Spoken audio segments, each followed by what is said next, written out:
times that changed us. COVID-19 has forever altered our world. These are the stories of lives changed. Hi, I'm Debbie. I'm a mom too. I'm married to Wilfred. When COVID hit our family, our daughter is a radiographer, so she works at one of the big hospitals. And so she was diagnosed first. And I remember that day I still said, "Don't worry, we're all in this together, guys." I still went and hugged her because she was in the state. And I hugged her and I said, "Don't worry, Cleo, we'll all be fine." And as the week progressed, we all went for testing. Jordan's results came back 2 days later. He was positive. Wilfred's came back the same evening. He was positive. Then a couple of days later, they tested me again. The results came out the Wednesday, positive. And then they sent me home because they said, "Look, because everybody else at the house is positive, you might as well go and isolate at home." That's what I wanted to do. I wanted to go back home. Between that time coming home and the following week, I had sort of checked out. Mind was elsewhere. I wasn't aware of things that was going on around me. My family says that I didn't eat for 3 days. On the day that I was admitted to hospital, I remember the last thing in the hospital was the sister saying to me, "They're going to ventilate me." And I remember just saying, "You know what? Do what you have to do. This is your job. You know what you're doing." So I must say, there was a scary moments, but I also had a sense of peace that whatever happens, happens. I was quite prepared to go. For those looking at you, being on a ventilator is worse for them to see that person on the ventilator than it is for the person experiencing it.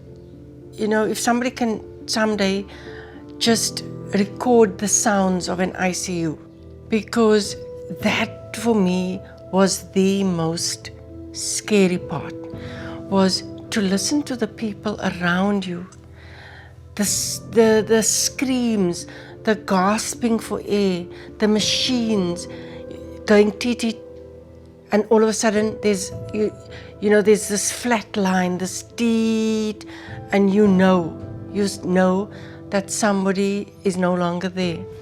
And then after a couple of days, my lung had collapsed, my right lung. The doctor came and said to me that he was going to open me up and he was going to go into the lung and he was going to try and clean it out with his fingers because there was a buildup of pus. Apparently that didn't work. Because they then realized that part of the lung had died, which they then removed. A couple of days after that, doctor came to see me again and he asked how I was doing. I said, "You know what, I'm okay, but I've just got this discomfort. It's not painful, it's discomfort." And when they looked, there was a hematoma. So another thoracotomy 6 days later, went in again, discovered that another part of the lung had died and cut off that part as well. So I'm left with about 1/3 of the right lung. So apparently these operations are quite risky. And so with one of them, the family was called to say, "Look, we're not sure this is going to work, but we're going to try and do what we can." And so their coming to see me in the hospital was really coming to say goodbye. As I said before, I was quite prepared to go. And so that, I suppose, for me was the worst, the low moment. This experience has changed me because I've realized the thin line, the fine line between life and death. I've learned that don't forget the small stuff. Live life, enjoy it. But appreciate each and every one